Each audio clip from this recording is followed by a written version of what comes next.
दोस्तों, कुछ मेंढकों का एक ग्रुप एक जंगल से गुजर रहा था कि उनमें से अचानक से दो मेंढक एक छोटी सी खाई के अंदर गिर गए। जब दूसरे मेंढकों ने देखा कि खाई थोड़ी सी गहरी है तो उन्होंने उन दोनों मेंढकों को जो कि खाई में गिरे थे उन्हें कहना शुरू कर दिया कि तुम लोग यहाँ से नहीं निकल सकते, तो तुम लोग हार मान लो, अब तुम लोग यहीं पे मर जाओगे।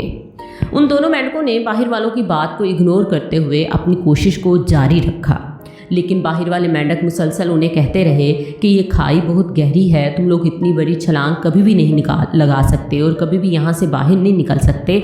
बेहतर है कि तुम लोग हार मान लो और कोशिश करना छोड़ दो। उनमें से एक मेंढक ने उनकी बात को दिल पे ले लिया और उसने हार मान ली और वो मायूसी में मर गया, जबकि दूसरा मेंढक लगातार कोशिश करता रहा। फिर भी बाहर वाले मेंढक उस मेंढक को कहते रहे कि देखो वो जान गया था कि वो बाहर नहीं निकल सकता, तुम भी हार मान लो, तुम यहाँ से कभी भी बाहर नहीं निकल सकते और छलांगे लगाना बंद कर दो। दूसरा मेंढक लगातार कोशिश करता रहा कि आखिरकार उसने एक ऐसी छलांग लगाई कि वो बाहर निकल आया। जब वो बाहर निकल कर आया तो बाहर वाले मेंढकों ने उसे कहा कि क्या तुम हमारी आवाज़ नहीं सुन रहे थे कि हम तुम्हें कह रहे थे कि तुम यहाँ से कभी भी बाहर नहीं निकल सकोगे।